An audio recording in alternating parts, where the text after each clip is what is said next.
একটি পরিবারের একসাথে 9 জন সদস্য মৃত্যুবরণ করেছে একটি রোড অ্যাক্সিডেন্টে। এরকমটি আমি আগে কখনো দেখিনি। পাশাপাশি বাকি 3 জন এবং ড্রাইভার যে মৃত্যুবরণ করেছে সেই 3 জন হচ্ছে যে বাড়িতে তারা বিয়ে করতে গিয়েছিল সেই কনে এবং তার আত্মীয়।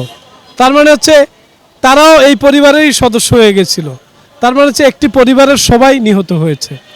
এ ধরনের ঘটনা আসলে সত্যিই বাংলাদেশের ইতিহাসে একটি নজিরবিহীন ঘটনা, দুঃখজনক ঘটনা, হৃদয় বিদারক ঘটনা। পুরো মোংলা সহ বাগেরহাটে শোকের ছায়া নেমে এসেছে। এই মর্মান্তিক দুর্ঘটনার জন্য যারা দায়ী তাদের বিরুদ্ধে ব্যবস্থা নেওয়ার জন্য আজকের আমরা বলেছি।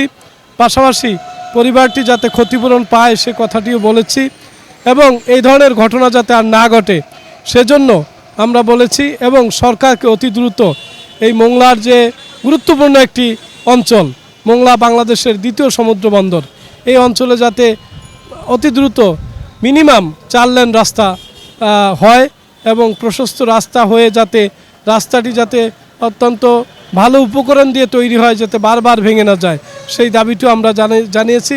এবং আমাদের মোংলার দুঃখ যে নদীতে ব্রিজ নাই, সেতু নাই, দীর্ঘদিন ব্রিজ নাই, যেখানে মানুষ কষ্টে পারাপার করে, সেখানে আমরা একটা ঝুলন্ত ব্রিজেরও আজকে এই মানববন্ধন থেকে দাবি করছি।